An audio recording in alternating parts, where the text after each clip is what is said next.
Recording. There we go. I didn't want to have to record it to my own computer. I recorded it loud.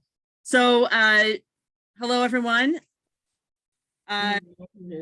Is Jennifer Bentley. I'm the president of the Newtonville Area Council. CRWA. And,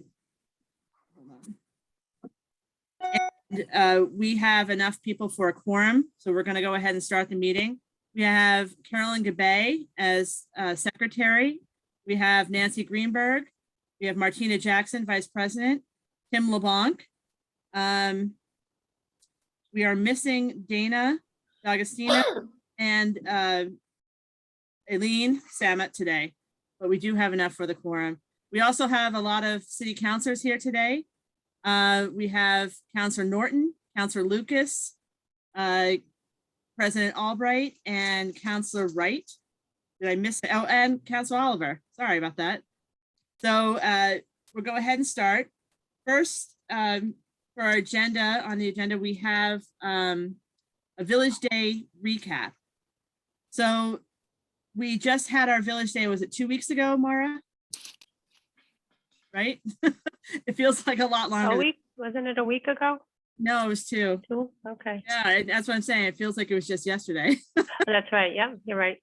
But anyway, we have Dana was going to come in and give a recap of what happened and how we did. She's unable to make it today, so she asked Moira Harrington to join the meeting, who's also on the committee, to give a recap about how it went. So Moira, you're on. Thank you. So as Jennifer said, I'm Moira Harrington, along with Nancy Greenberg, Martina Jackson, Dana D'Agostino, Sherry Klein, Marcella Reyes. Am I forgetting anybody? We were the core organizers for Newtonville Village Day this year. And we managed, thanks to Tariq Lucas and some of his people that he brought together, we had over 20 volunteers on the day of Village Day. Happy to report this year was a big success. It was a beautiful weather. Someone upstairs was rooting for us. And we had the most booths we ever had. We had almost 90 booths. Oh no, I'm sorry. We had 78 vendor booths. We had 22 local business sponsors. We had 14 new stores and restaurants that joined us this year for Village Day. And we estimated over 4,000 people attended the event this year. I don't know if all of you went, but for those of you who weren't able to make it, there were 2 stages. One was on Highland, on Walnut Street near Highland Ave, and that was a musical stage, and 3 bands played, including the Newton North Jazz Ensemble, which is always a popular event, and 2 other really great local bands. And then on the other stage, we had 5 different student performances with local area clubs and organizations that run youth programs. And that included, I don't know all of the names off the top of my head, I don't have them here, but included the Giroux Brothers Martial Arts that's underneath Star. It included All That Jazz, which is in No Nantum. It included a few different music groups, and people had a lot of fun. Yeah, so thanks to the generosity of our local vendors and businesses, we had we raised more than $20,000 for the event. So we're really able to put on a really good show, so to speak. And we're able, one of the big benefits that the public came up to me specifically and told me that they were very appreciative of was that we had the Newton Masonic Association sponsored the train ride, so that we had free train rides all day for children. And that several parents came up to me and told me that was a big relief to them, because in the past it's been $2 or $3 and even $4 a ride. So that was a truly free event. We served cake and cupcakes to more than 700 people. And we had, several, as I said before, several restaurants that either sold at low price or gave out free food. So it was a really fun event held by all. We had also the new art center participated, and they did the sidewalk chalk art, and they also had a booth where they made buttons, where kids could make buttons. And the buttons had like different images of Newtonville from the Historic Society. So that was fun. And the paper mouse is another favorite of most kids. They were making origami and, no, somebody else was making origami, but they were making different arts and crafts, and it was just a great time. Nancy and Martina, would you like to add anything? I think you covered it. Was a fun day. It was, and just to let you know, Maura, there is not a single T-shirt left. Right. Jennifer and we just watched them disappear. 300 T-shirts were all gone by 2. No, I think it was 375 actually, right? It's 235. None are left except the ones that we will 235. wear. Yeah, we need more XLs next year. Mhm. Yes, that's true. We got a lot of requests. Okay, good to know. Yeah, so I thought it was a great event. I mean, I've been to Newtonville Village Days many years, and you know, it just astounds me how much work you guys put into it, and you know, all the blood, sweat, and tears that went into it definitely came out in the fact that everyone that came by our booth was just raving about how great Village was and how excited they were to be there. So I thank you for all your work, everyone. You know, we appreciate everything you do. Does anyone else have any other comments about Village Day? My only other comment would be, Jennifer, maybe you want to comment on the booth and the activity that was going on in the Newtonville Area Council booth during the Village Day event. So we, like I said, like Martina said, Martina and I were the main people behind the booth. We did have other members come in and out as we wandered the day. And like Martina said, we were in charge of the T-shirts at first, so that we got tons of people coming up and asking for T-shirts and holding them up. And I think a lot of people were excited to get those. That was a really great perk for the attendees, and they were really shocked that they were free. They were really excited it was free. So, you know, thank you for getting enough, you know, raising enough money to be able to do that for them. We were able to get I think 30 people signing up for our newsletter.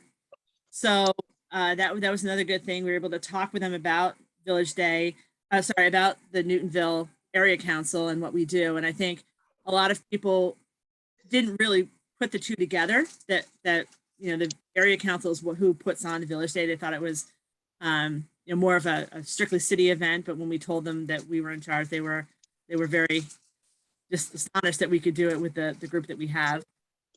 We also had some flyers out. We had informational flyers, and we had flyers for our zoning, the joint community meeting we had with the other area councils on zoning. And we didn't get rid of many of those, but we did have people that were interested in, and, you know, kind of, we were able to tell them about the zoning process and tell them to go sign up. And so there's another way to get that word out as well. So we were hot. It was a good thing and a bad thing. At least we weren't under there in the rain. But it was well worth sitting there and manning that booth and talking to all the people who were coming by. And like I said, the T-shirts really drew them in. We were able to kind of capture them as their T-shirts. So that was good. Wonderful. Martina, Maybe next add year. about that? Martina? Ooh. Sorry. Martina? You're muted. Our president has just been attacked by our cat. Yes. Well, you saw he has a cone on his head too. So Okay, I saw the cone. able to move around.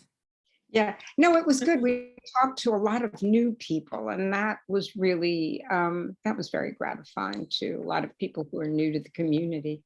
So it was good. We had a good time. So great. Is there anything anyone on the committee would say we should watch out for next year, or something different we should do for next year? Yeah, I mean, I think that you don't have to do too much different. Just the key is in getting those sponsors early and often. And because that's probably the biggest effort. And I can report also that after all costs, you're going to have close to a little bit over $5,000 for the NAC to spend on future activities, which I hope you'll put towards the community. So thank you. That's the end of my report. Tariq, you have a question? Yeah, walking around Newtonville today, I still see a lot of the lawn signs that you use to advertise them. I could, if I see them, I could certainly pick them up. I certainly encourage everyone to do that if you see them, but just wanted to point that out. Is there a plan, Moira, for who's collecting those, or should we just? There is no plan, so you could make one. I guess one idea would be to, if somebody picks them up, to save the wire and then for future years, but the sign itself isn't good. I have two of those wires from my lawn signs that I had on my lawn. But yeah, that would be the only recycling area, because then you could use those wires for next year. Yeah. Okay, so we'll reach out to everybody on the area council, see who can do that and get those off the streets, so we're not, I know that during election season you got to get them off right away. I don't want to get in trouble by having them out there, so we'll figure out a plan. Like I said, it doesn't even occur to me that it's been 2 weeks. It's been a very busy 2 weeks, so now that I'm aware of it, I'll take care of that. Any other questions or comments on our successful Village Day? Carolyn. Yes. Suggestion for next year regarding the signs, maybe somebody can keep a control list of where they get deployed, so that'll make it easier to pick them up. Second thing is that a suggestion I made to Dana, who has said that due to weddings and other events in her family, she's not going to be able to chair the event next year. But there was a last minute curveball with the police about providing public safety that got ironed out. There was a considerable charge by the police. I think it was $85 an hour per officer and a 10% surcharge for administration by the city for the hours of service. Which came out to, hold on, I'll tell you exactly what the cost was in the end. It was $1,496 at the end of the day. Which is not a budget buster, but it occurred to me, and we need to have a public safety presence. But it occurred to me that maybe some of the school crossing guards, not in substitution for police presence, but maybe if needed, some of the school crossing guards could help with traffic and so forth and be paid, I'm sure, a lot less.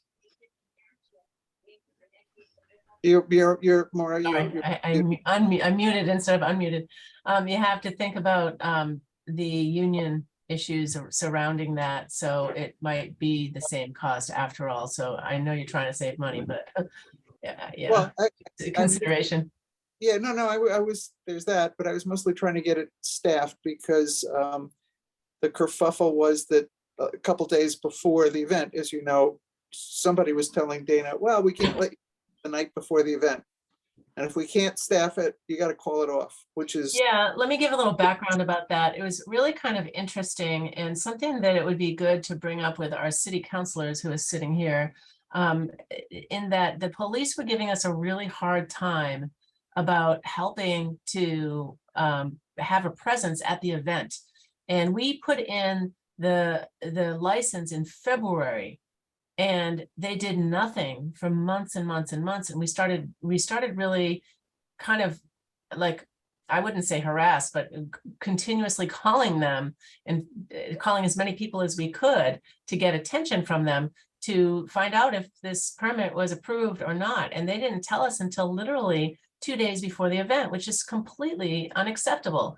I mean, they made us put the license application in February, and this is a city event. So it's not even like we're a private company trying to run some kind of crazy beer fest. It was, it's just a community family event. So it would be, I would like to learn from my city councilors what kind of path can we take for next year to really make sure that this goes much more smoothly. Is there a protocol? And there's something going on between the police and the mayor's office, but nobody told us what it was. So anyway, that's just a little background. Just an FYI, and I think John Oliver is familiar with it. The police are understaffed, and there was a middle school event going on, and they had no police detail, even though it was months in advance, and you had hundreds and hundreds of 6th, 7th, and 8th graders.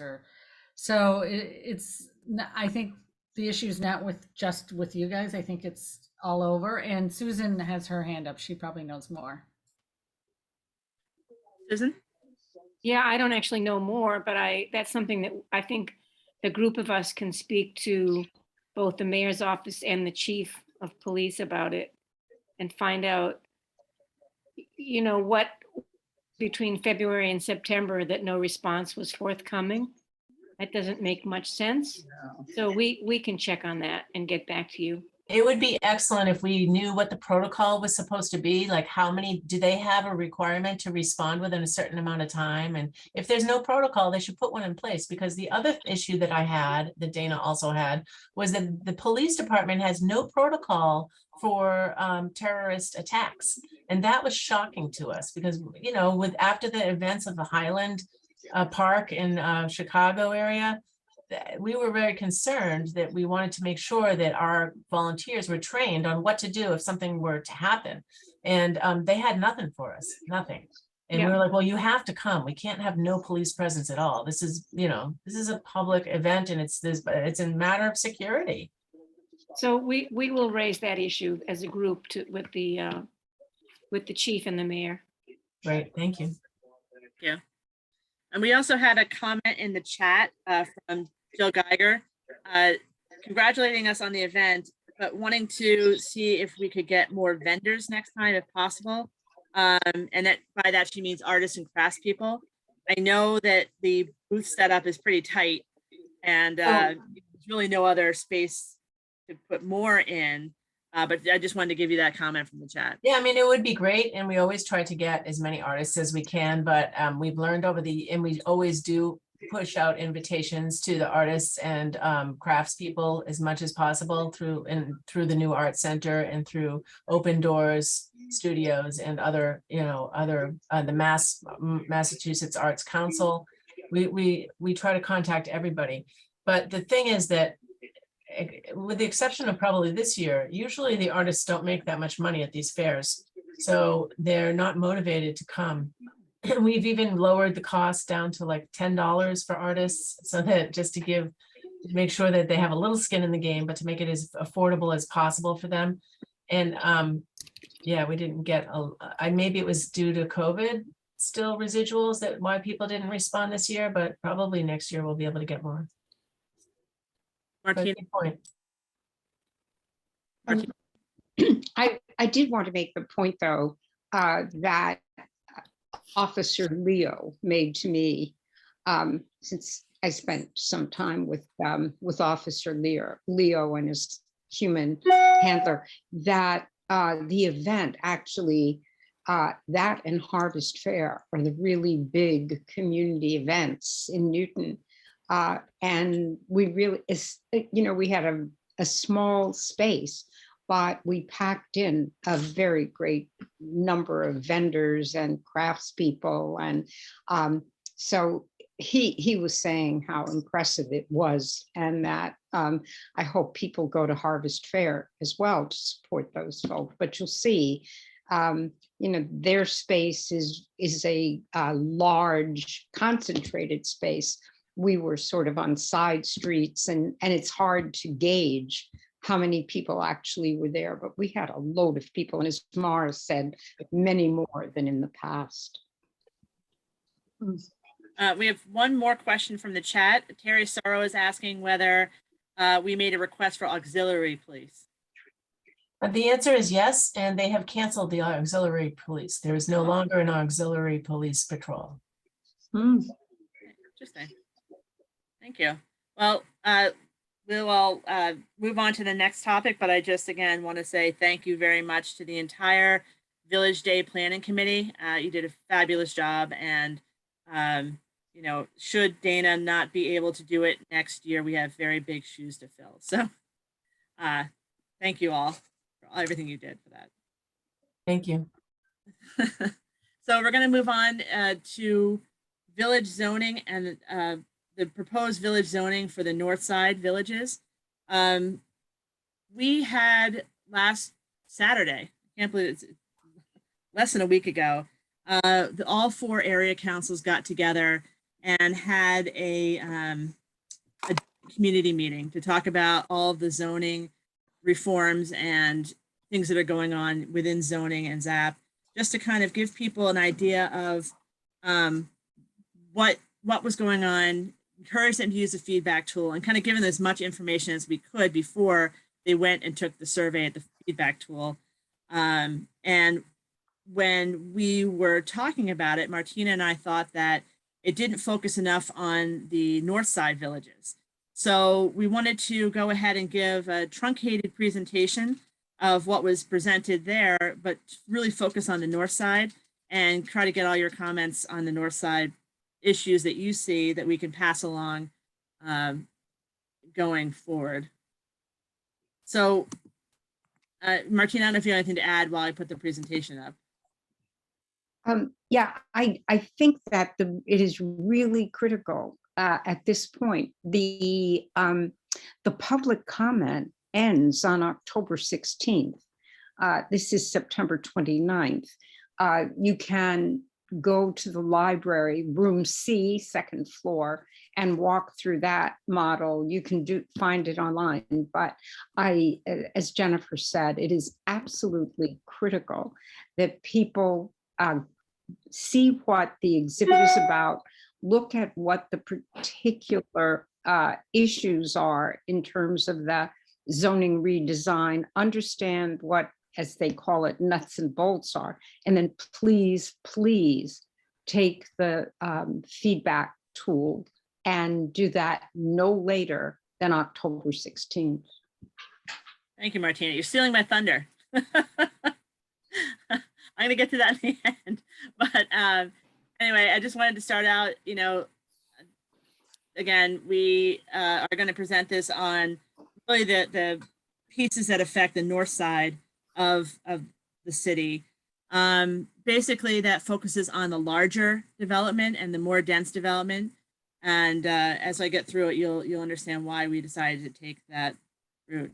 So I'm going to talk about zoning history really quickly and zone through it. The proposed framework that has been talked about in the zoning and planning committee and kind of fleshed out for us to make comments on, and talk about the feedback tool in the end and why it's really important for us to go ahead and fill it out. Really quickly, obviously, Newton has been lived in for a long time.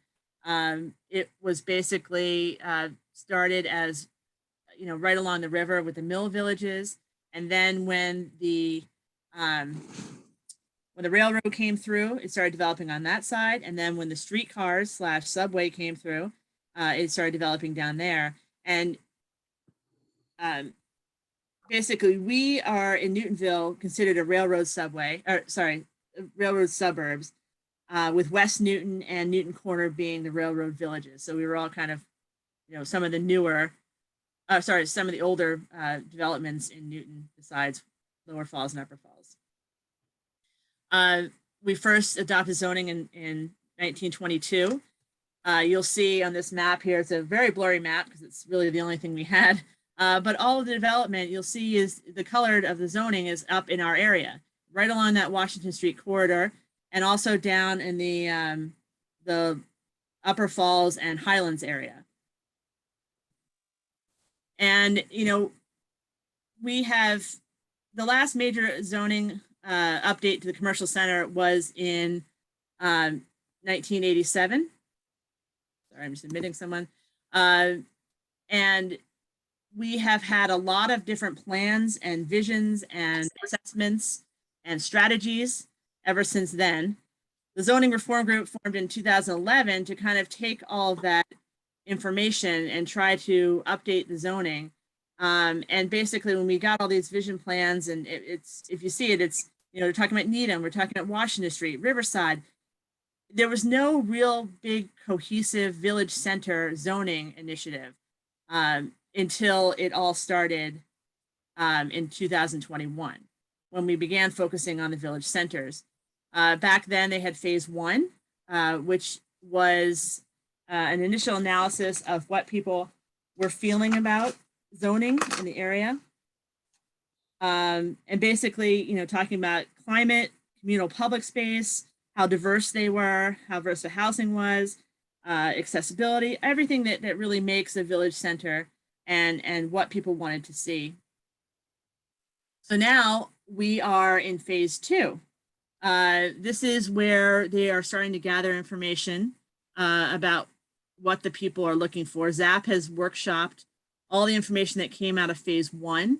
We've had a consultant, UTEAL and LandServe, I think. I forget what the other consultant was, but UTEAL was the one who designed a lot of these images for the slides I'm going to be showing you. All of this comes from materials that were put out by the community engagement group, which Martina and I are both a part of.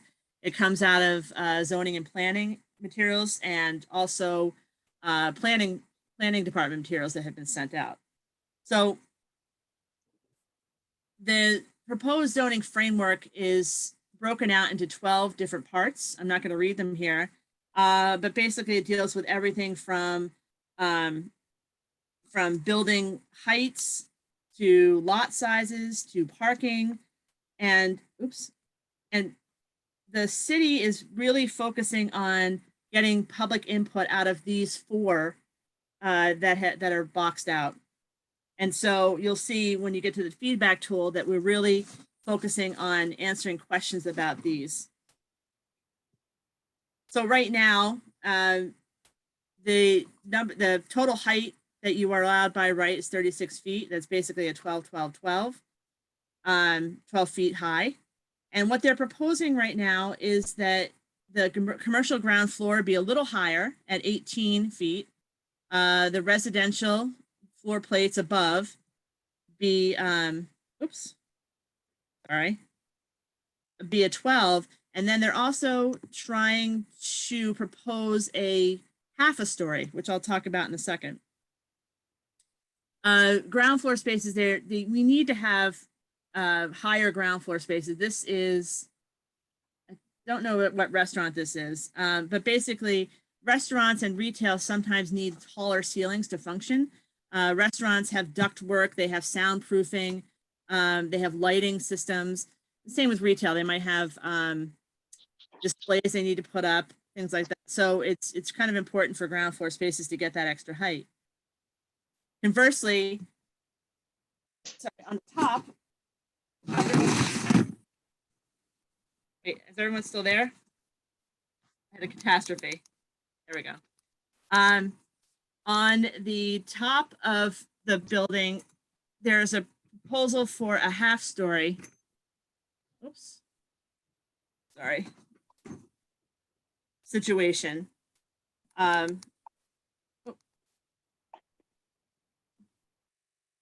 One moment. My whole system kind of crashed with the cat. I apologize. Can you guys still see my screen? Yes. Sharing. Okay. We can see you, but we can't see your Yeah, screen. we can't see your Okay. screen. Hold on one second. Let's get back again. And I apologize for that. The whole thing came down.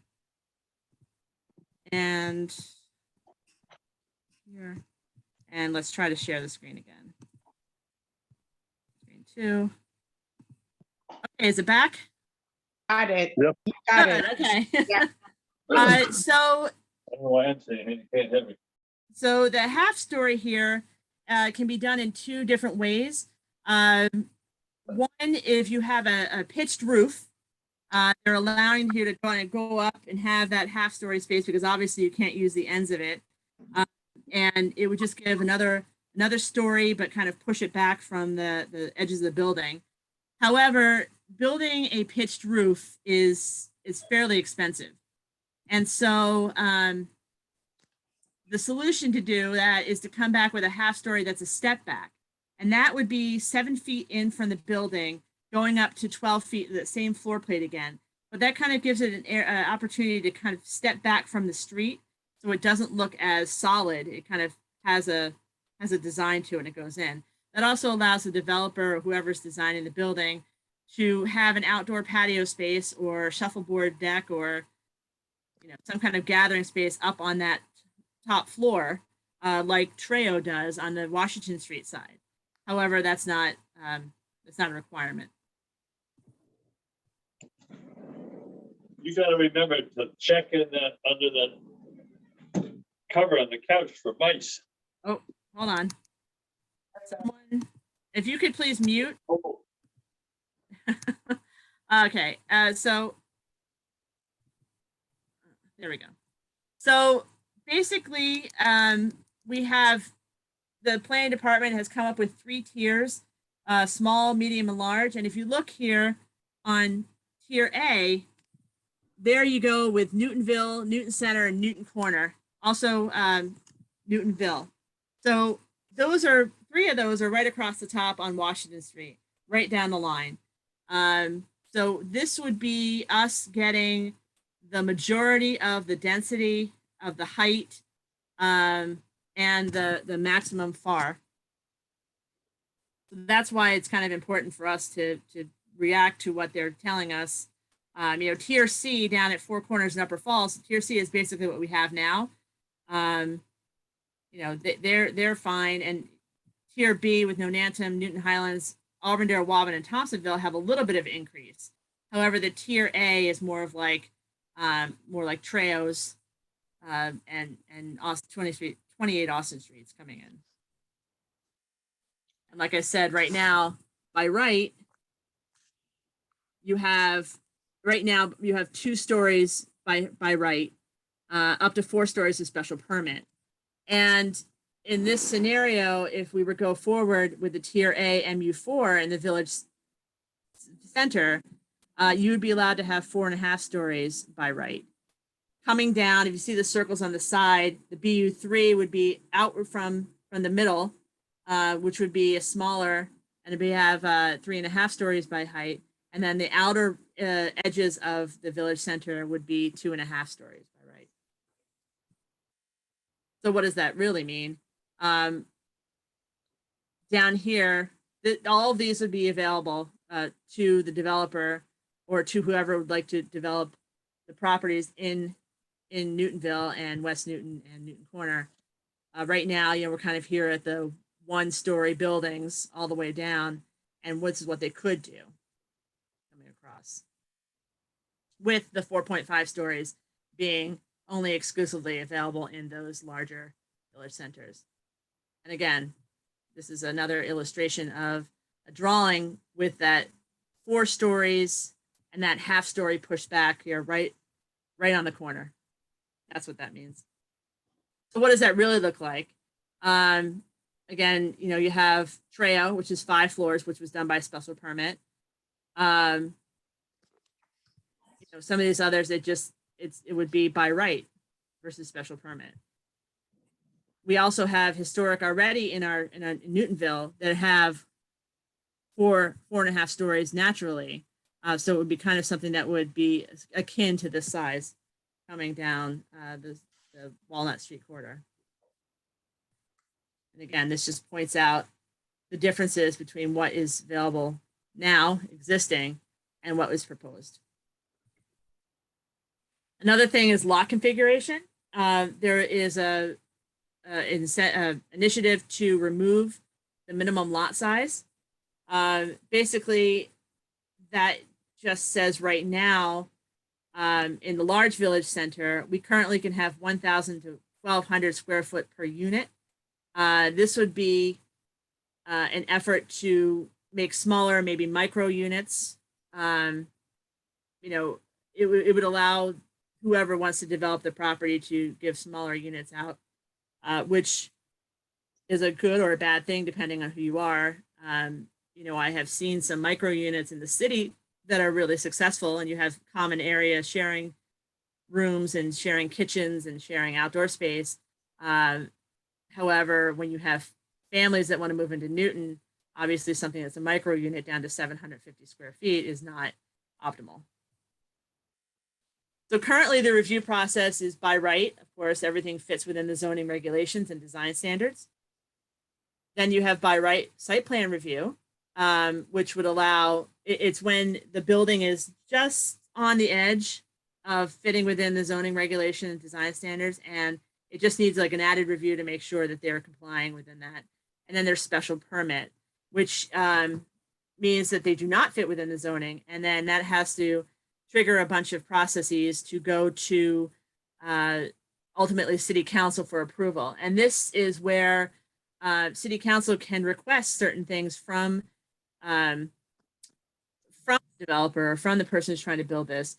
Basically, 28 Austin Street was something like that, where I think the city council bartered for more accessible units in order to allow it to go through, to give them concessions. It's almost like a bartering or a bartering system where people get, the developer gets what they want, city gets what they want. Not perfect, but it's something that makes the process maybe a little more swallowable by the. Oh, we got some feedback. Can you please mute if you're not speaking? Thank you. So this would be, the proposed changes would be to modify the review process. And basically, lot sizes up to a half an acre would be by right. But everything over 3/4 of an acre would be special permit by city council. And then there's an effort to incorporate strong design standards. And basically, that's kind of some basic standards that they would put in place to make sure that everyone who is developing in these village centers has the best interest of the public and the city in their designs. This is a standard. Many communities have something like this. A couple of examples would be here. Transparency on the ground floor, which would allow businesses like retail and restaurants to kind of have an indoor-outdoor connection.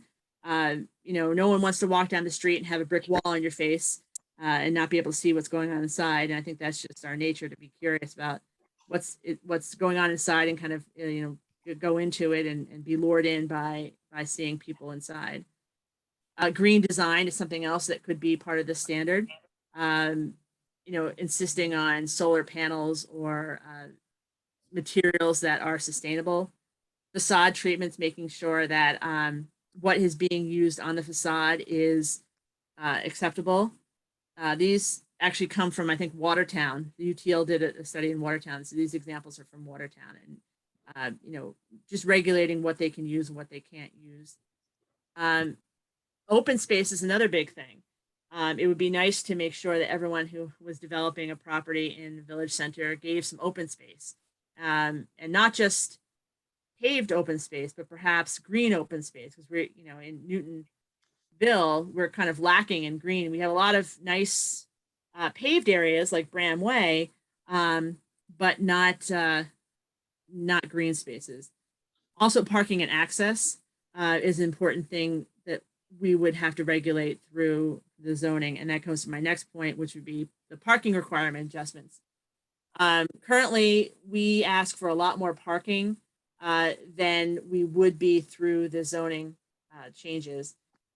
I think this really comes up in the retail space because this new zoning change would not require any parking spaces for ground floor retail. They would be exempt from this, which, is a little concerning, because I thought a lot of people, even though we're trying to use transportation, I think a lot of people do drive their cars in to go visit the villages and the city and the retail and the restaurants that are there.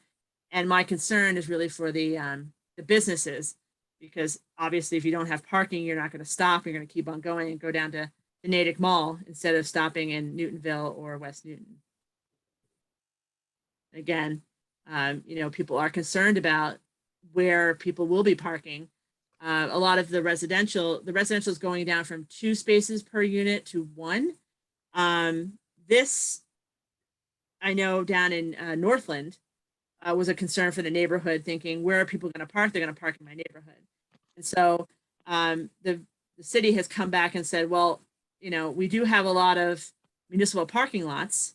And I think they're hoping that the municipal parking lots are not as utilized as they are, or they should be, so that people will use that. However, in Newtonville, we have just one, which I think is the 28 Austin Street. They're trying to, a little off. It's not really on the right spot. But I think that's what they're trying to say, that 28 Austin Street can carry the load of everyone shopping in the Newtonville area, which I think it does now, especially with Star Market. But if Star Market ever decides that they don't want people parking in their lot anymore to go to Starbucks or Cafe Nero, that could be a problem. So what the next problem is, you know, we're talking about village centers, but where exactly are the village centers? I think everyone has a general idea of where the village centers are, but this process is going to inform the planning staff where they're actually going to have the new boundaries. Right now, they're using the pattern book boundaries here, and basically and trying just to the pattern book bound and kind of defining it through that. I think here we have West Newton, or sorry, Newtonville, and here I don't know if the pattern book actually goes in. I think it does, but it goes over here on the other side of the turnpike and this side over here. And when you count all the lots that are actually in those village centers by pattern book, we have 52 lots that are located within the village center in Newtonville. Right there. You know, a lot of the other, like Woburn only has 14, so I don't know how much development that can be done in that village center. So that might be a village center that expands. Ours might also expand. You know, with the Warren Street project coming up, it is, you know, our village center expand all the way down to there now. I don't know. So this is just a little map here of the MU4. The orange here is the build by right that we have right now. And you'll see all of it is 2 stories. It's BU1 and BU2, 2 stories. And then down here, this is where the new zoning would come into effect. The darker areas are the larger buildings, the 4.5 stories. And then again, as you come out of those, you would have the medium stories and then the small stories, the 2.5 kind of peppered in. So it wouldn't be, you know, a whole block of 4.5 stories all the way down the street.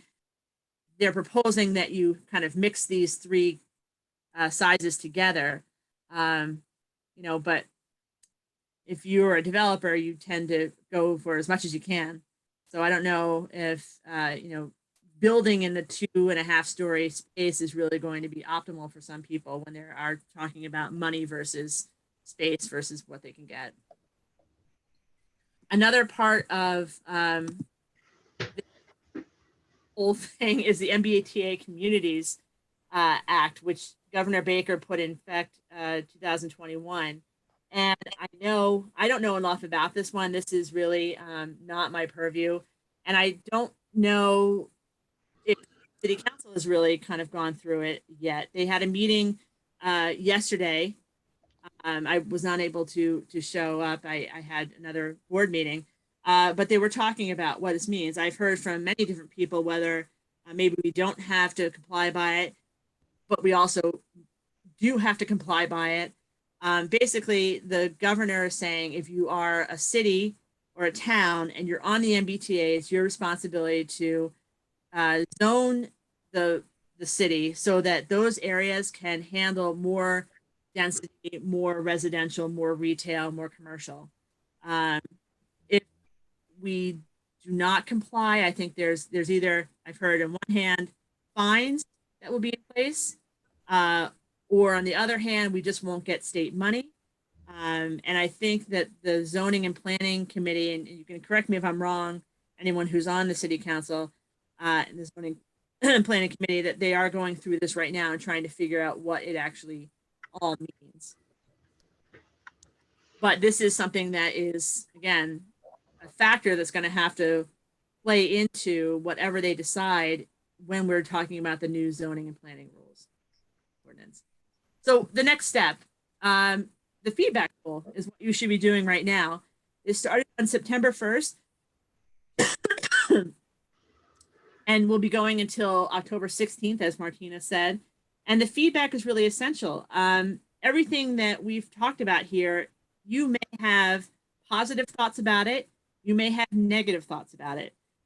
But you really need to take those thoughts and put it into the feedback tool so that the city knows how you feel. You know, I always have an adage saying, if you don't vote, then you can't complain.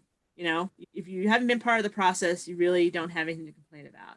And this is a chance for you guys to be part of the process.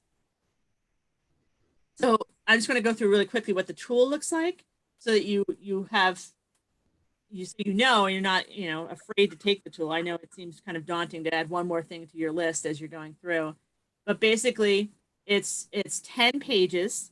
You access it through the computer. You can also access it through tablet or your phone. I personally took it on my phone and I felt like it was a lot of scrolling. I just kept scrolling and scrolling and scrolling, and I got annoyed. So I would suggest you do it on the computer, but as long as you're able to get to some kind of way to take it, then, you know, please, however it suits you. So basically, you have an introduction. It gives you a little thing here at how, you know, you get little pictures and what you like. It's very visual in the beginning, and you can go through and talk about what makes a village center to you. And you talk about the 4 things I talked about: the scale, mapping, the parking, and then there's a the 3 things. Then there's a demographics piece. And in each question, there's actually an open-ended answer. So if you go through, this is an example of what it looks like to go through the scaling, you know, and you can go through again and pick. I think Yale deserves medium or small, or, you know, Newton Corner deserves big. You go through it and just give your opinion. It's very simple. Going through, it gives you the topic. It provides a definition. It has an image that you can look at to see what they're actually talking about. If you're not a person who can read it, you're a person who's visualizing it. Then there's a section for counselors' arguments for and against. And this is taken from the zoning and planning meeting straw votes. And it does have, you know, counselors for this effort say X, Y, and Z, counselors against, and they give the reasons why they voted for and against it. Then there's a temperature scale and appropriateness, which just means, you know, like do I strongly agree? Do I strongly disagree? Do I agree? And you can go through and pick what you feel about that, that topic. Now, I think sometimes when you're picking something like that, you know, strongly disagree, it gives you a point, but it doesn't really tell why you strongly disagree. So what they did on the end of each one is give a free response section, and you can just go ahead and type in why you believe that this is a bad idea or a good idea for the city. And I think that's the more important information right here that they're going to try to pick out, because that really gives a sense of why you feel that way. So like I said, you can go online and you can go to meetings like this, or if you just want to take your time and go through everything, and you know, if you're more visual, you can go to the library. The library exhibit is on the 2nd floor. You go up the stairs. There are signs everywhere that point you to where you need to go. You head up to the 2nd floor and you just go straight, and you go down to this room over here. And in the room, every piece of the survey is actually printed out on poster board and put around the room. You go around clockwise, and you're able to really see all the information and not have to read it on your phone or your device. You can just get a sense of what you are voting for. When I was there last weekend, they had a map, and you could put in the piece of where you were living or working. I think a lot of people interpreted that as which village center do you identify with. And here we had a lot of people who were from Newtonville who had come in to take the quiz or to look at the exhibit. So we did have a big representation from the top. So thank you for everyone who has already gone in. They are offering docent hours also, where the city staff and the planning department will come and walk you through and answer any questions you have. We have 4 slots left. We have 2 that are coming up in the morning. The last and only night one is on the 11th, and there's one in the afternoon on the 13th. So you really have 4 more opportunities to go in and talk to someone if you have questions or you're concerned or you don't understand the process. Again, the participation deadline is October 16th. That's very important. As Martina said, this is the last time that you can go in and do it. So, you know, you can do it all the way up to October 15th, but I think the 16th, they shut it out. So maybe this night of the 16th, but please make sure that date is in your calendar. And then what's next? So the next part is phase 3, which means that they're going to gather all the information and it's going to go to vote. Right now, they have it for the end of 2022. I don't know how feasible that is to gather all the information. I guess it depends on how much information they do get. But they will be able to take that information and deliver it to the Zoning and Planning Committee, who will then modify the language they've already drafted, and then take a vote on it. And if the Zoning and Planning Committee goes through and votes yes, then it'll go to City Council for changes. And that process, I'm assuming it can kind of get done in the beginning of 2023, assuming everything goes the way it's planned. So again, if you want input on zoning in your village center, you need to take the survey. They have a tiny URL, which makes it really easy to remember. It's just tinyurl.com, zoning feedback tool, all one word. They also have all over the library, they have these QR codes. You just take your iPhone out, take a picture of it, and it takes you to, you go to take a picture and you can click on the link and it'll take you to the actual survey. And then of course, if you have any questions, you can go to zoning redesign at newtonmass.gov. You can talk to all your city councilors. You can ask them today while we're on this call if you have any questions to them. Or you can go to the Zoning and Planning Committee councilors, which we'd be sending something to the ZAP clerk, Jacqueline Norton, and that's her address there. There's one more community meeting coming up on October 3rd, on Monday, and that'll be in person at the Woburn Library, and also, again, via Zoom. We had one, like I said, last weekend where we have it on tape. I can send anyone a link. I haven't sent it out yet. I'm waiting for this one to go through, and then we'll send them out so people can review them in time to go take the survey. Again, after the October 3rd date, we have, 2 weeks after that. So, so I'm going to stop sharing now. And we have President Albright has a question or a comment. Yeah, Jennifer, thank you for going through that so well. I thought you talked about the substance and the process, and it was really understandable and clear. So thank you for that. I just wanted to comment on one thing that one of those slides left out, and that is that all zoning changes require a public hearing. So it said, I think the slide said, if the Zoning and Planning Committee votes yes, it goes to the City Council. But they forgot about a step in that slide, which is a public hearing. So there are other opportunities for people to, once the Zoning and Planning Committee is sort of settled on a draft, then it goes to public hearing. So people will have another opportunity after this one to speak again about the zoning. So other than that, I thought it was great. Thank you. Just for clarification, would that be before it gets voted out of zoning? It would be before it gets voted, but it's an important step. I don't know why they didn't tell you about that. Yeah, I took it right from the materials, so I'm sure you did. That process. It didn't even occur to me. I'll definitely make sure to mention it on. I'll change my slide for October for the October 3rd meeting. Yeah. And once it gets to City Council, is there also another public comment, or is that like once it comes out of the Zoning and Planning Committee, is that over for public comment? Well, it depends. It depends on what the public comment, it's hard to know what would happen. It depends on how the public comment goes. If everybody says, we love it, let's pass it as soon as possible, then it moves forward. If everybody says, oh, let's change X, Y, or Z, then there might be other opportunities. So it really depends on how it goes. Okay.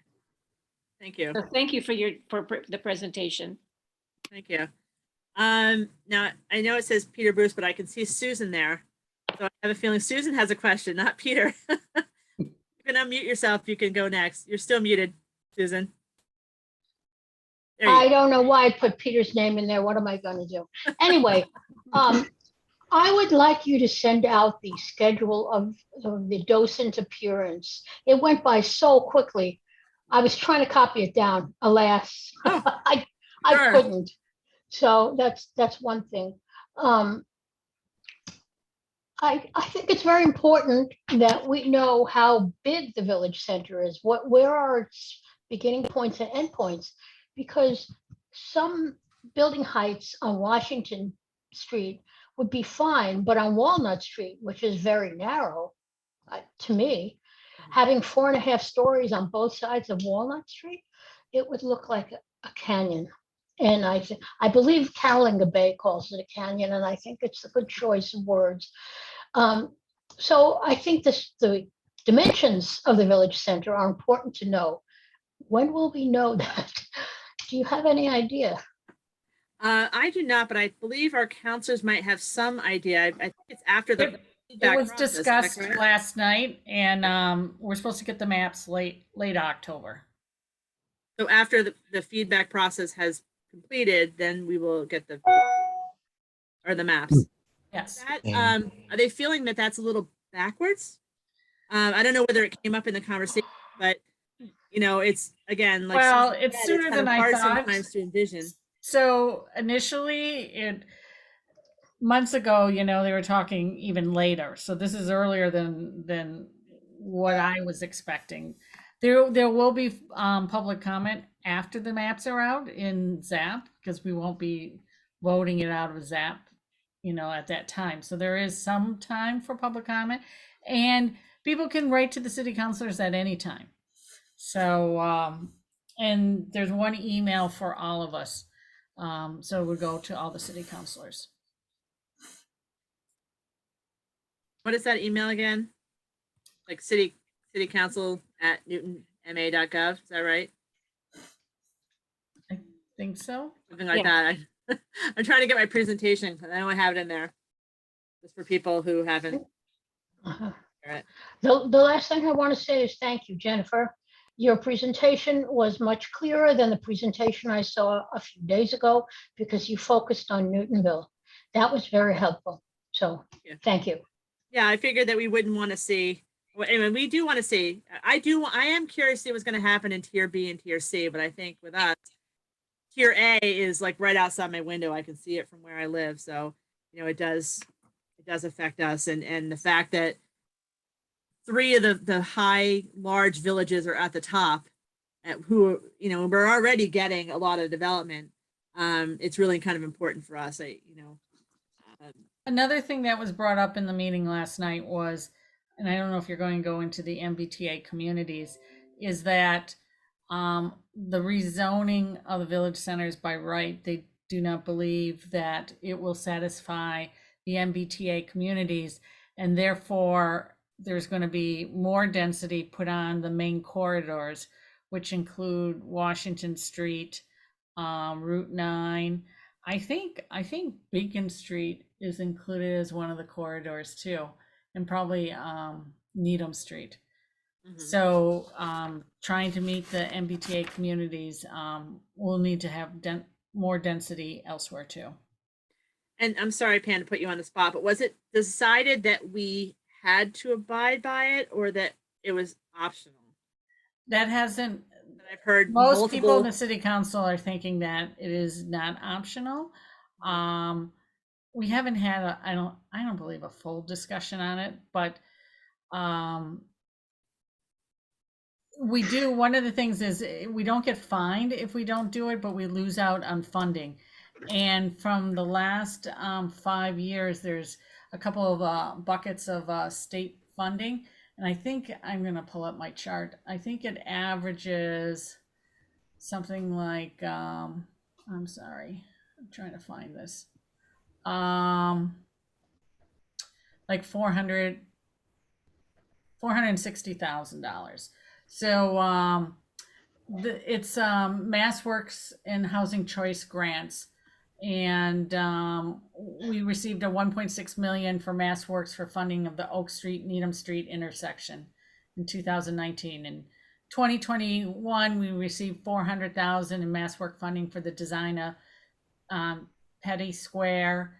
There's 220,000 housing choice funding to undertake affordable housing feasible study for the West Newton Armory. 75,000 housing choice funding to examine zoning options for California Street manufacturing area. So that's the type of money we would lose out if we did not do the MBTA communities. So it's still, I mean, it's money that we would like to get, but it's not millions of dollars. It's not a, I mean, I think there was a threat that it was going to be all this money and, you know, There was $7 million we got in 2012. And that I think was people were saying, and that was for the Route 9 improvements. And that was kind of a special project. Since then, there's nothing that close. You know, it ranged from 75,000 to 1.6 million over the course of, 5 years. And I think we're awaiting a $3 million grant to actually implement the Petty Square design. Is that not correct, Pam? I don't know on that one. Yeah, no, I think we're hopeful for a $3 million grant. So we would lose that. okay. So that is a little bigger than what we've gotten in the past. I guess it's variable, right? We don't know what's coming. It is. And we don't And again, know if there's no guarantee that we'll get that grant. You know, we're up against other cities and towns for this money. Thank you. Robert, you have your hand up? Am I muted? No, you're fine. Oh, okay. Yeah, I'm very troubled that this was even shown to us without a map that coordinates with this framework proposal. Mhm. It makes no sense at all to me. I'm an architect. It would be like me, I don't know, proposing to my client that, well, I'm going to do you, a 3-story house, but I'm not going to tell you what the plan looks like and how it fits on the site, because I'm not ready yet. I don't know. I don't know when I'm going to be ready. Oh, and by the way, I haven't shown you exactly how that looks on any of this, how it looks on your particular site, our villages, for our particular villages. So I've been saying this, and I'm getting tired of it. This effort has been, from my point of view, and I have a number of colleagues who agree, very unprofessional. We only have to note that our planning department has no one on it who has ever worked on a zoning redesign. No one. And the staff there, they're trying really hard to work this out as they go along, but they're learning as they're going. They're very young, most of them. They don't live in Newton, as far as I can tell. And it shows very much in this process that it's been managed in a way that is meant to achieve certain aims without actually testing out the design comprehensively and with real public engagement. And we're not the only, by the way, on the MBTA Communities Act thing, we're not the only community that's struggling with this. There are other communities that are going back to the state saying, hey, this doesn't make any sense for all of these different reasons. And this needs to be really reevaluated seriously in a more particular way to the region and to each individual community. That's all I got. Well, thank you, Robert. I know you've been participating in many of our zoning events, and so I thank you for your comments. I do agree. I think in terms of mapping, I think that's one of the main reasons that we as a council tried to push back the feedback date and try to, because we just don't know. I mean, I think there's also a cart before the horse. They say they need our information to make the map, but we can't give our information unless we know the map. So we're kind of in this spiral of, chasing our tail because we don't have the information we need and they can't give it to us because they don't have the information from us. So I think it'll be interesting when that comes out. And I agree that when it does come out, we can use that zoning and planning public comment period to go through the map and kind of, hopefully it won't be too late at that point. Yeah, I hope it's a very robust feedback. We'll see. We'll see what happens. Peter Bruce, you're next. Thanks. Can you hear me? Yes. I'd like to second what Robert said, especially about the high-handed, elitist, and inexperienced planning by the planning department. In particular, I don't like the way that they've overridden the results of the Washington Street Vision Plan. That plan does not allow 6 stories around the center of Newtonville. It allows 6 stories where Mr. Korf wants to build the assisted living place on Craft Street. But a lot of us would say that's outside of our village center anyway. And within the village center, like around Washington and Walnut, zoning allows only for 4 stories. So I'd say, respect the work that's been done by your department already and by us, the public, and by the city council and the mayors. So that's one thing. And another is regarding the MBTA Communities Act. It wants to add 330 new units through new zoning. And because it has to be added through the new zoning, what's already in the pipeline and what's already been created since 2015, we've had 1,000 units approximately created and built since 2015. And we've got about another 2,500 projects in the pipeline. So overall, those won't count toward that 8330 goal. Instead, we'll be asked to build 12,000 new units, which is more than 1/3 of our current housing stock. Do we need that much? Newton's growing half as fast as surrounding communities. And also Boston, I mean, it's interesting. Boston has a surfeit now, a surplus of Class B office buildings, historic high of unoccupied or underutilized office buildings in downtown Boston.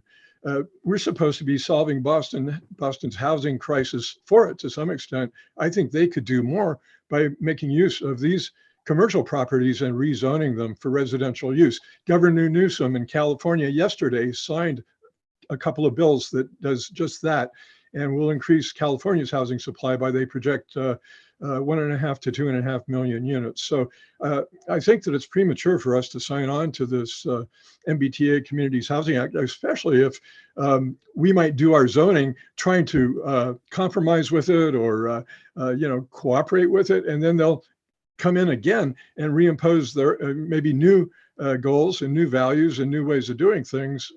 So to me, it seems like the $500,000 or so that we'd lose a year is not worth losing the ability to be masters in our own house here in Newton and keep more home rule. Thanks. Thank you. I definitely look forward to seeing what the city council thinks about the MBTA communities, because like I said, I don't even know really what the whole process is. I heard the 8,300 number. I think that's a lot of units to build.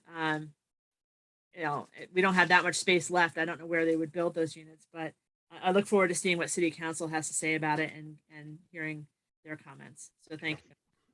Naomi, you're next. What I want to say is probably very naive and perhaps out of place in this discussion, but I'm hearing a lot of discussion about the very complicated, complex issues of square feet of land, facade surfaces, numbers of units. We're always talking about units. What about people? Who is going to live in these units? What size units are they going to be? What is life going to be like in Newton with this kind of development? I realize that the train is out of the station on all this, but if there's some way we could perhaps look at the experience of other communities that are hastily piling up bricks in their neighborhood centers, what happens to the parking there, what happens to the little businesses, what happens to the schools, the neighborhoods, the lack of green space. It also, I wonder if there's some way we could know more before we have to race ahead with this. Also, we never talk about rentals versus housing equity, real estate equity. All the young people who need housing and have to rent are losing out on investment opportunities that in the past 40 years or so have been super important to the welfare of their families. And we look in another department of our consciousness at the inequality of wealth that is caused by lack of housing equity in lower income families. And when we're talking about these developments in the centers, we're not talking about that at all. And I don't know if there's any way to put demographics into zoning planning process, but I sure would like to at least imagine that there's some attention to that. Thank you. Thank you, Naomi. Martina, I believe you're next. Thank you. One of the things that was really riveting on last Saturday was the discussion largely led by Councillor Wright on the realities of the MBTA communities and how little input the city would actually have. And one of the things is that the housing, we're not really talking about affordable housing in all of this. And I take Naomi's point very, very seriously. It isn't about affordable. I mean, 80% of the average mean, the kind of financial demographic, shall we say, of the income in places like Boston, Newton, this area is not affordable. We're not talking about allowing young families or people on a much more limited income to move in. And that's not part of the MBTA communities and we would really cede a lot of authority and right in that they would be able to do whatever by right. They would have a lot of leeway and it would not increase affordable housing. And one of the things that we hear a lot is the discussion about housing as if we meant affordable, but it's not true. We really don't mean that at all. So I think it's really important to look at what you're getting and what you're losing in terms of the MBTA communities. And in terms of engagement, I was, as was Jennifer, part of the community engagement committee. I don't remember really ever being included in the discussion before the framework was passed. We existed in name, but not in function. Thank you. Thank you, Martina. President Albright, you had your hand up next.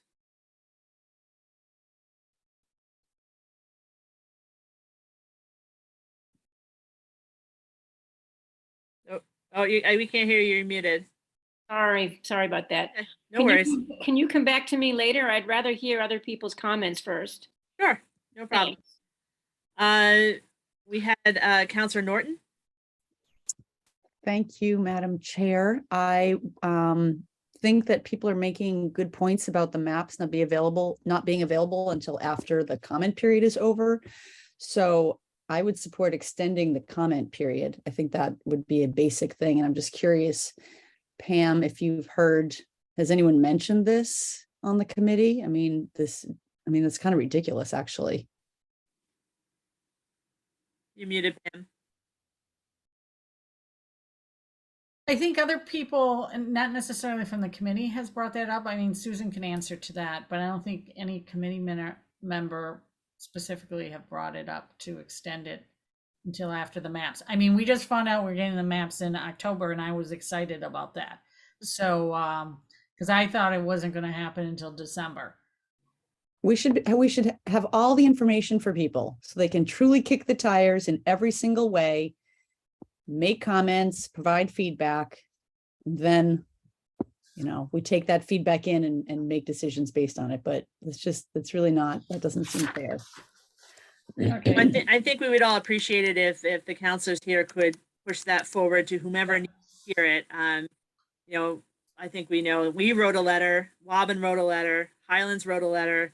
Other groups in the area that I know of have written letters, and we haven't gotten any response back saying they were going to extend it. So either they haven't gotten letters, which I hope is not the case, or no one's really paying attention to it. So I think coming from the counselors, it would be more impactful. So if you could do that for us, I think I will bring it up.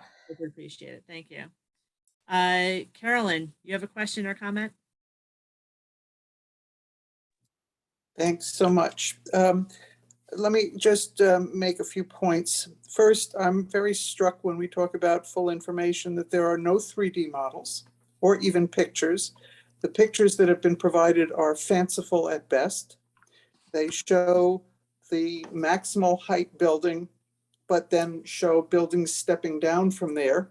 And that's not what's going to happen. What's going to happen is a developer, particularly along Walnut Street, will buy up everything from the old CVS site on through Brewers Coalition, and will put one big block of same height buildings there. That's, you know, Trio has its artificial step backs periodically, but that's what you're going to see is a full height. I did request that yesterday. And Thank- I also request to have at least 2 buildings of the maximum by right and 1 building that is by special permit maximum height, because everything that they're showing is just the by right, but you know, a lot of them will come in for a special permit. Now, I Well- just want just make one, all the buildings, what's being proposed right now in the zoning, all the buildings at Trio would not be able to be built by right, because right now it's being proposed that it would have to have a footprint of 1,500 square feet. So they would be a special permit. Now, what you're talking on down Walnut Street, there's a lot of separate lots. So if they had kind of separate buildings on each of those lots, they would probably be below 15,000 square feet, and then they could do those by right. Yeah, and so let me just thank you for that, and I appreciate your request for the models. I think that rather than just a couple buildings, one should show all lots built to the full height, because that's what the zoning is. If that's what it's going to be allowed, that's what's going to happen. Not necessarily in 1 year, 2 years, but you know, you see what's happening under 40B at Dunstan East, and it's just a mega project. Next, I'm not sure that developers will come in for special permits, because it's through special permits that we get mitigation, and we get more community input, and we get more activity before the city council. So if all I'm going to get is a step back half story and I'm a developer, I want to be first to market. I'll do 4 stories instead of 4.5 stories, because I don't want to have to pay any mitigation. I don't want to have to negotiate about how many affordable units I'll put in. I don't want to have to negotiate about how much green space I'll put down.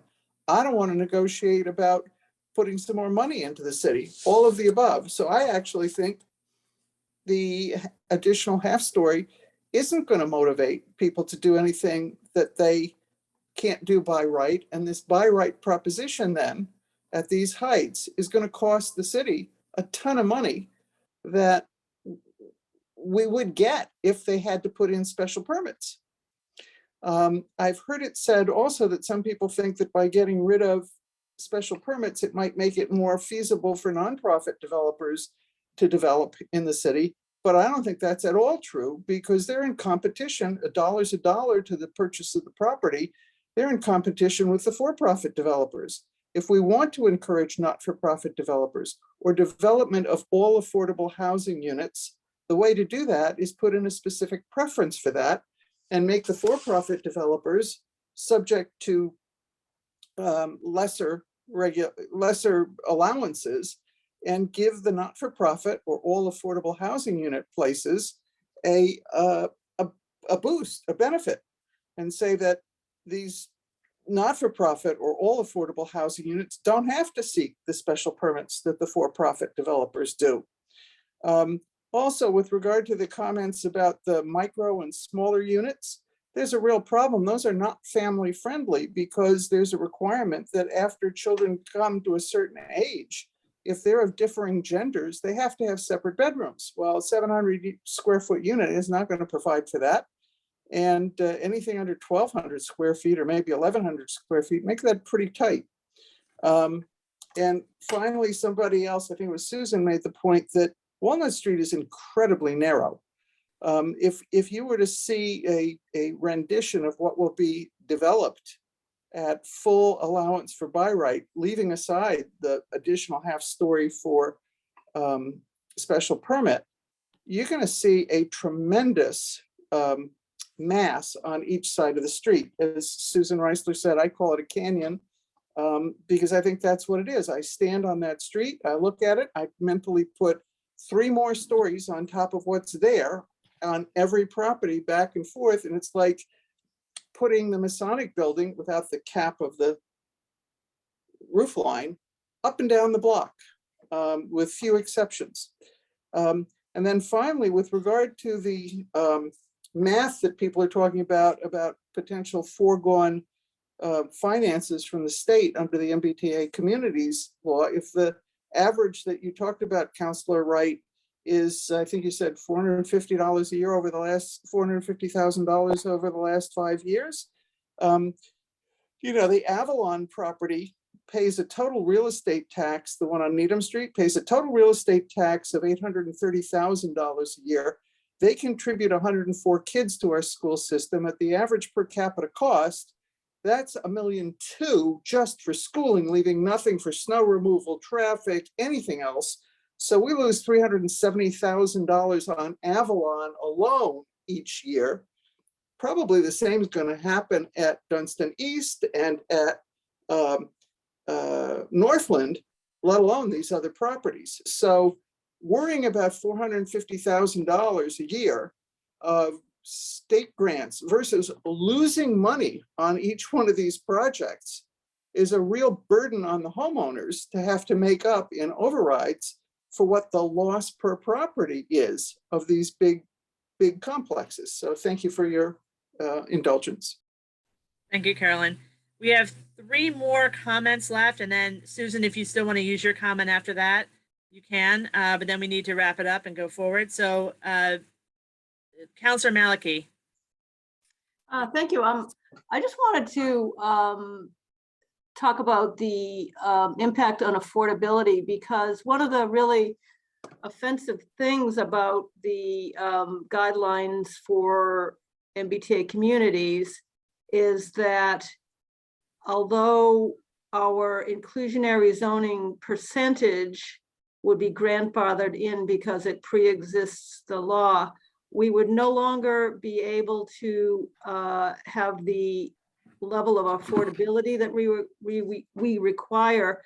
Currently, inclusionary zoning, if you're doing more than 10 units, 15% of units have to be affordable at a level averaging 65% of area median income. And that's accomplished by having half the units be 80% area median income, half of them being 50%. The MBTA communities rules, if you want to call them that, now that they are permanent, cap the AMI at 80%. We could not go below that because apparently they consider that a hardship to developers. So really it would hurt our efforts to create affordable units at a more lower income level of affordability. And the whole thing is not about affordability at all. It's just about producing units. There's no requirement for affordability in the MBTA communities rules itself. If a community did not have inclusionary zoning, there would be no requirement to add it. All the units could be market rate. Thank you, Councilor Malki. We have Peter Harrington next. Peter? Thank you. I'm interested in what Julia just had to say. I wasn't aware that the inclusionary zoning could not be included in the new MBTA law. What I wanted to say was, first, with respect to all this discussion about the zoning reform, I think there has been insufficient opportunity to discuss the subjects publicly. I think there is a lot of misinformation and assumptions that are incorrect in this. We haven't been able to discuss that publicly. And I think the fact that you're holding this meeting is very, very helpful. Both for people who are for and those who are against this zoning thing. What I wanted to say is the MBTA, I don't know what you call it, Communities Act, is Section 3A of Chapter 48, provides for less density than we now have in our villages. So I think that this is an important consideration to make. The density under Section 3A of 40A is significantly less than what is allowed now. Carolyn pointed out the fact that they require family housing. People are not building family housing in Newtonville or Newton. 1 and 2 bedroom apartments really are not family housing. The information about the lots in the villages, I agree with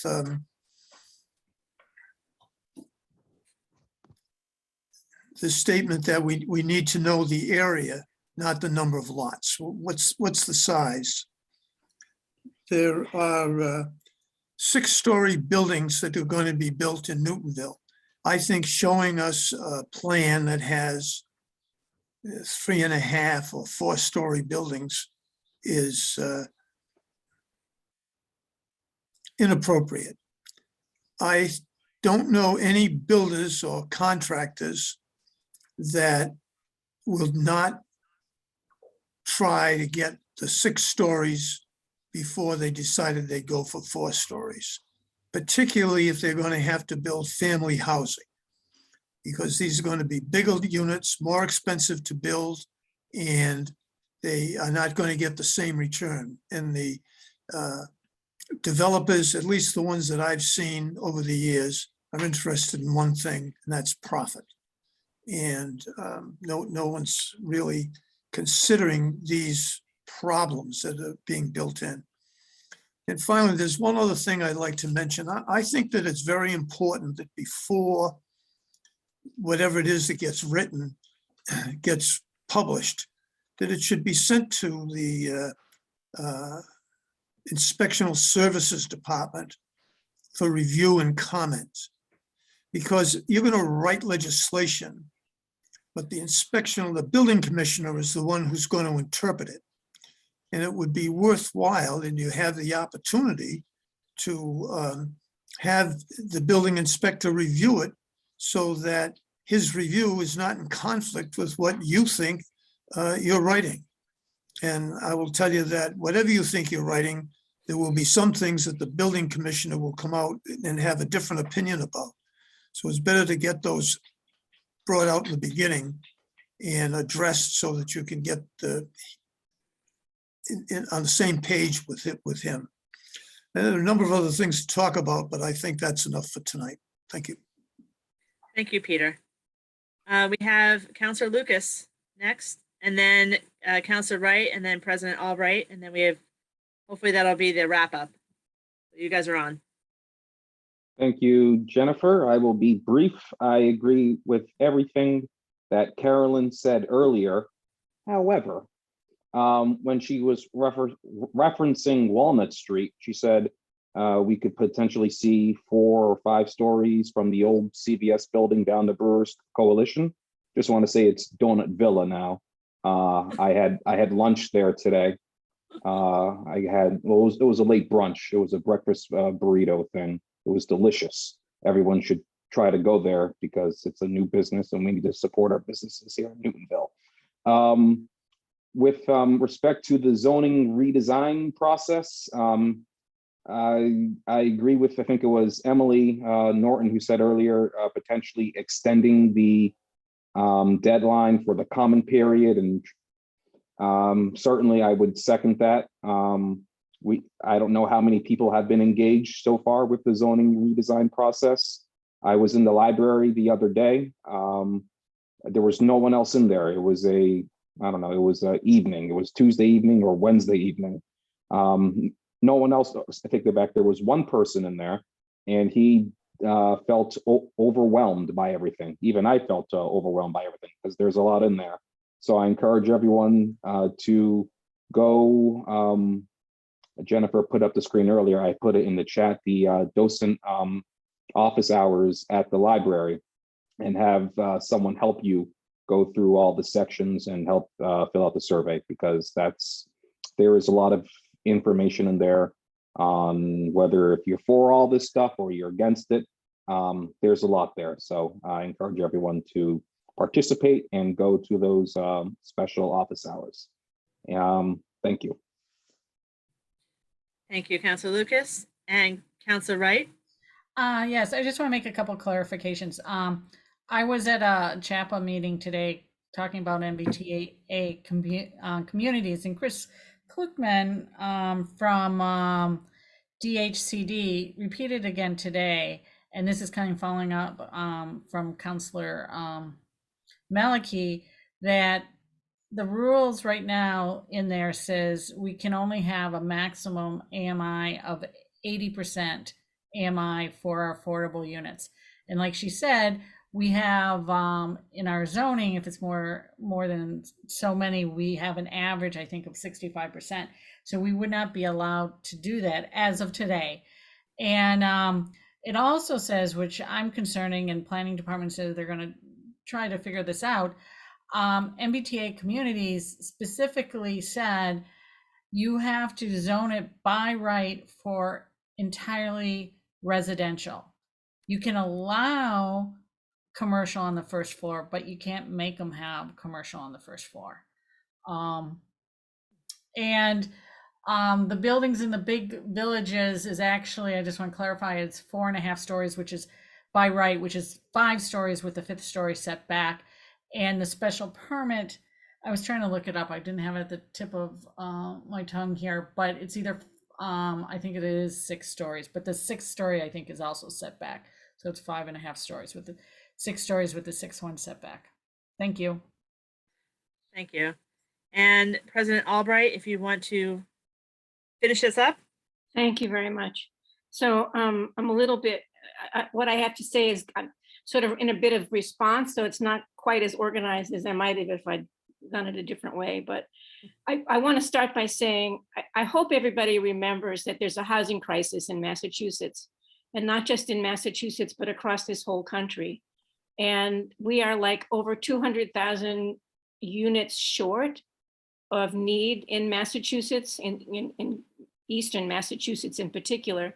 And in order to keep Massachusetts as a viable economic and strong state, we really need to add more housing. And that's really the reason for all of this MBTA communities. That's what the governor had in mind. So even if you don't want to create housing because it's the right thing to do, it's also the economically smart thing to do. So, we haven't got it exactly right how to do it yet, but we need to do it. I just wanted to start my comments by saying that. And then I want to just respond to a few things. Jen Kyra has had zoning experience in Los Angeles. She came to us from Los Angeles as a planner there. She has had zoning experience, but the person leading our consultant that's been leading us in this process is Hugh Teal, who has significant zoning experience all across Massachusetts. So we really are being led by folks that know what they're doing. Peter Bruce, this is kind of funny. Peter Bruce said that we've overwritten the vision plan for Washington Street. We haven't done it yet. Maybe we will, I don't know, but we haven't done it yet. We'll see what those maps are going to show us at the end of October. Interesting thing about special permits is special permits cost time and money. And the people who do the big projects that require special permits are the larger developers with deeper pockets that can afford the time and the money. So if we continue to make everything special permit, we're going to get the bigger developers with the deeper pockets, and we're not going to ever get the nonprofits. They can't compete. And I've talked to plenty of housing nonprofit developers, and we're just not going to get them if we keep doing the special permit thing. This hasn't come up yet, but the Peter Harrington mentioned that the current developers are not building family housing. And yes, that's part of the problem. They're building 1 and 2 families, and we have to push them into doing the three bedroom units. But the MBTA communities the state is going to come back and tell us what size unit they consider a family size unit. We don't know what that is yet. So we have more to learn about this process. The thing about Avalon is an anomaly. Carolyn gave us some good data about all the kids that were produced from the Avalon. For some reason, that was an anomaly. And I understand that there's a lot of divorced dads living there. So I don't know what that's all about, but most of our projects do not produce that many kids, and they haven't in the past. So with respect to the inclusionary zoning, which we've talked about, and it's a really important point, there are 12 other cities and towns in Massachusetts that have the same damn problem, that the lower AMI is being pushed out by the MBT, and we are not going to settle for that. Senator Cream has already written a letter on our behalf. I spoke this morning with someone from the Metropolitan Area Planning Council. They are 100% against limiting it to 80%. So we are not done fighting on that issue yet. Excuse me, overriding our inclusionary zoning requirements would be a horrible decision. Finally, with respect to the library, Councilor Lucas mentioned that he was overwhelmed. I was overwhelmed as well when I walked into that room and I saw all that stuff. I didn't know which way to turn, where to start. They've made the whole presentation into a PDF. I don't have it's on the zoning redesign website of the city's website. I would go through it that way if I were you. I went through it that way a second time and got much more out of it than I did the first time. So I hope that you'll do that instead of going. I mean, maybe if you want to go see it just for the experience of it, fine. But if you really want to get something out of it, I would recommend the online version. I thank you for this discussion. I think it's been great, and it's a welcome discussion. Thank you. Yeah, thank you, Susan. I will send out the PDF. I'm going to send an email out tomorrow with all the ways that you can participate and learn about it, and sending out the recording. So I feel like as part of the community engagement network, Martina and I have fulfilled our duties and then some. And I just, again, we're going to be talking about it again on Monday.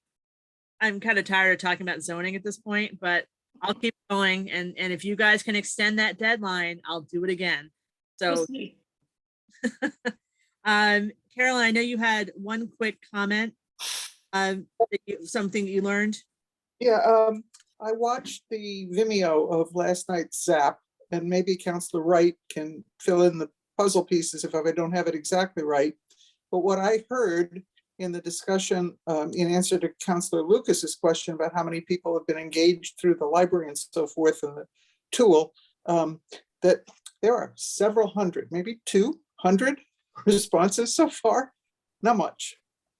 Yeah, so that just drives home the point that we really need to get people out there, because comments from 200 people out of 90,000 isn't a lot. So please, everyone, as I said again, please make sure to fill out the survey. Carolyn?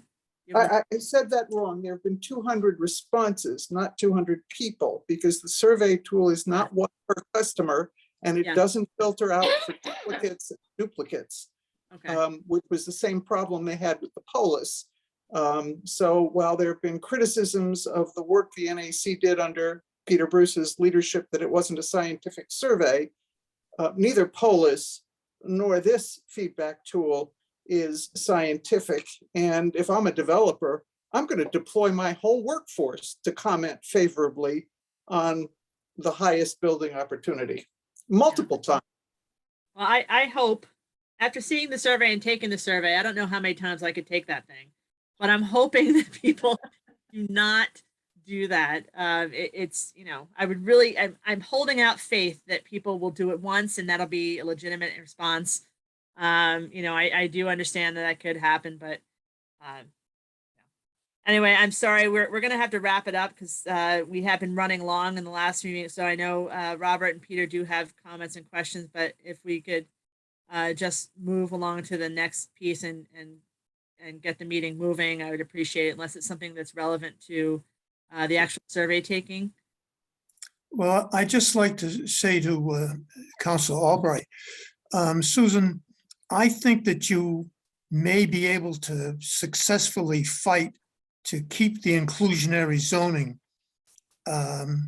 in, because I've sent Pam a copy of the outside section of the chapter 48. And I think the power is there, and what the guidelines call for is not legislation. The guidelines are just guidelines, and the state transferred power to the cities. And if you want to call me offline later on, I'll be happy to explain it to you, but I do think there's a good chance to keep that inclusionary zoning.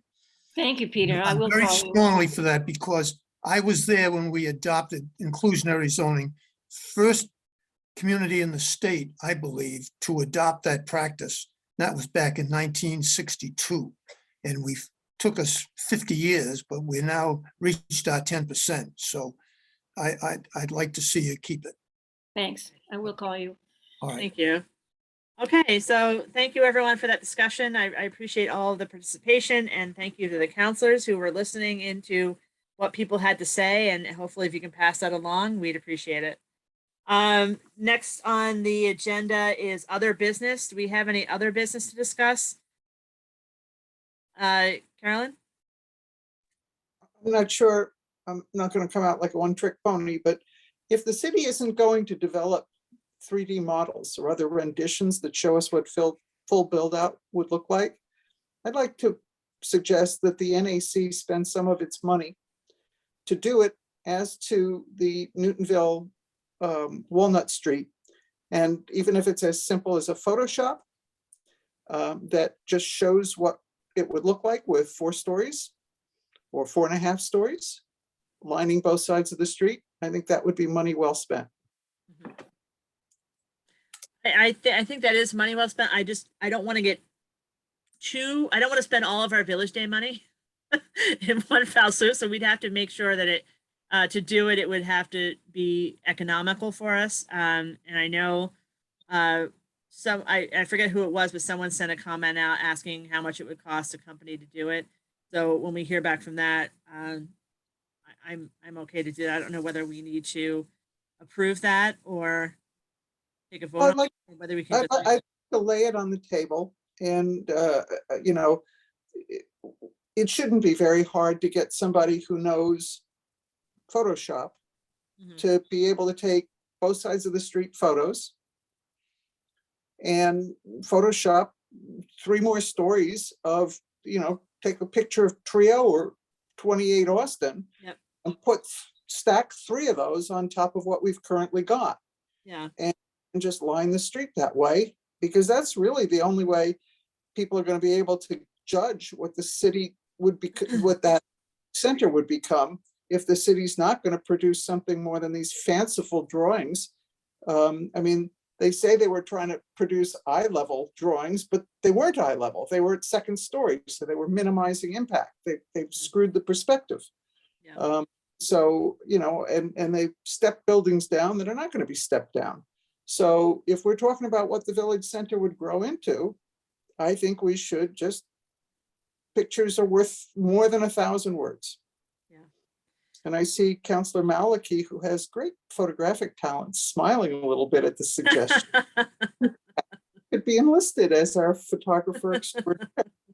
I just want to suggest that we need the maps first, because you don't know where they're going to put the MU4, the BU3, and the BU2. So you need to know that first. Yeah. You're right. They could extend it outward, but do you really think that Walnut Street is not going to be slated for maximal development? I'm pushing for the Washington Street Vision Plan, which says a maximum of 4 stories along Walnut Street. The 6 stories go along Washington Street. And the same with West Newton, right in the village, the maximum is 4 stories, but we'll Well, see. I agree, but 4 stories is virtually, not quite, virtually the Masonic building from end to end. 4 stories is a hellishly lot amount, plus a special permit of another story. That's too much. That street is going to become shadow. And there's, unlike the trio where it has the benefit of the open air space of the Mass Pike, you've got 2 building sets facing one another on Walnut Street. I think we can go ahead and spend that money once we figure. I agree with President Albright. We don't even know where these things are going. I mean, we can guess and put it in, and but I wouldn't want to give out information that is incorrect either. I don't want people to get scared with the 4 to 6 all the way down and then find out that it's not the case. So what we really do need is those maps, and we need to get them ASAP and before the period is over. But I think that is something to come back to, Carolyn, because I don't mind spending the money or figuring it out. I just don't know where to put it. And I think that's what I've been struggling with the whole time. Where are these things going to be and how is it going to look? Any other business to discuss? No? Then we can move on to the last agenda item, which is administrative issues and the approval of the August meeting minutes. Did everyone get a chance to look at those? Carolyn sent them out, I think, multiple times. We had the last version go out yesterday. Is that right, Carolyn? It did, and then I sent a little email that said I attributed Mr. Physic to the wrong area council. But so, Okay. so can I? We accept minutes. I'll second that. So I'm sorry, it's Martina moving and Martina Jennifer- moving and I'm seconding. All those in favor? And we have who is present. Yeah. So we just We're see all- those two. So Yeah, it's a we're all- unanimous. Unanimous. Well, I think this is a record. We're actually wrapping it up before 9 o'clock. Well done. Well done. I was told our meetings were too long, so I'm really, really working for it. Yeah. Trying to- Well, it was good. But I think it was a good meeting. I think we got I a would lot like accomplished. to suggest we do this more often. I mean, having real community input and these kinds of discussions, I think, is essential in our function. So Martina, are you moving to adjourn? I am, now that you mention it. I'm second. All those in favor of adjourning, Oh. 9 o'clock. And I guess Carol, yep, there we go. So it's unanimous for the attendance. Unanimous. All right. And Thank you. Everyone. Councilor Lucas would also like to throw his vote in. See, I wanna you- what? I said you wanted to throw your vote in as well to adjourn. Get out of here. But thank you, all the councilors, for coming. I appreciate you guys commenting on. I know it's hard to it's hard when we can't go to all the meetings, so it's really important for us, for you guys, to bring in your input and what you've learned. So thank you. You can watch them on Zoom. We do.